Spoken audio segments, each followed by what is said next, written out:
Hello everyone, हम पढ़ रहे थे क्लास 9th बायोलॉजी का चैप्टर सेल। और सेल में आज हम पढ़ने वाले हैं न्यूक्लियस। न्यूक्लियस क्या होता है? ये एक डबल मेम्ब्रेन बाउंड स्ट्रक्चर होता है।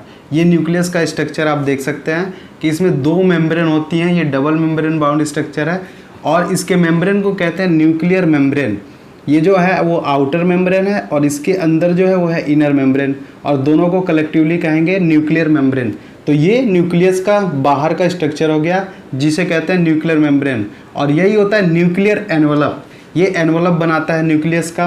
अब न्यूक्लियस के अंदर एक फ्लूइड प्रेजेंट होता है, उस फ्लूइड को कहते हैं न्यूक्लियोप्लाज्म।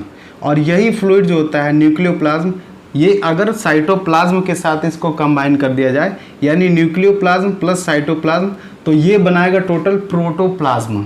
और प्रोटोप्लाज्म क्या होता है? Living component of the cell. तो सेल का प्रोटोप्लाज्म न्यूक्लियोप्लाज्म और साइटोप्लाज्म ये दोनों मिलकर बनाते हैं। तो न्यूक्लियस के अंदर थ्रेड लाइक स्ट्रक्चर प्रेजेंट होता है जो कि डीएनए होता है, और इसे कहते हैं क्रोमेटिन।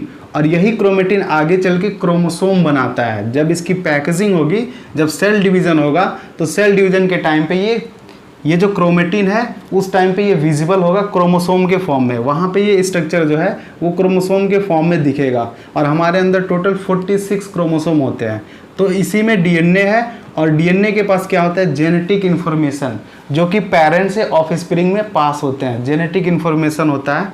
फिर न्यूक्लियस के अंदर एक स्ट्रक्चर पाया जाता है जिसे कहते हैं न्यूक्लियोलस, और ये कुछ सेल ऑर्गेनल बनाने में ये हेल्प करता है। अब जो न्यूक्लियर मेम्ब्रेन है उस पर कुछ छोटे छोटे स्मॉल पोर्स पाए जाते हैं जिसे कहते हैं न्यूक्लियर पोर। और इन पोर का फंक्शन क्या है कि न्यूक्लियस में जो भी चीज़ें बनेंगी वो इसी पोर के थ्रू बाहर आएंगे, या फिर बाहर की चीज़ें अगर न्यूक्लियस में कुछ जाना है तो भी इन्हीं पोर्स के थ्रू अंदर जाएंगे।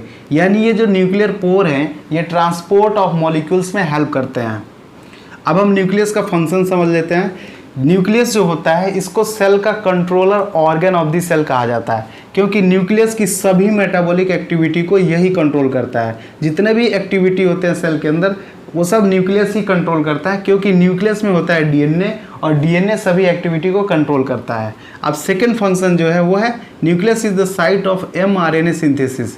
न्यूक्लियस के अंदर डीएनए से एमआरएनए बनता है और इस प्रोसेस को कहते हैं ट्रांसक्रिप्शन। और ये एमआरएनए जब यहाँ बन जाएगा तो ये फिर इस पोर के थ्रू बाहर आएगा साइटोप्लाज्म में, और वहाँ पे ये एमआरएनए प्रोटीन बनाएगा जिसे कहते हैं ट्रांसलेशन। तो न्यूक्लियस के अंदर एमआरएनए बनता है, तो ये एमआरएनए का साइट होता है न्यूक्लियस। और तीसरा फंक्शन है कि इट कंटेन्स जेनेटिक इन्फॉर्मेशन।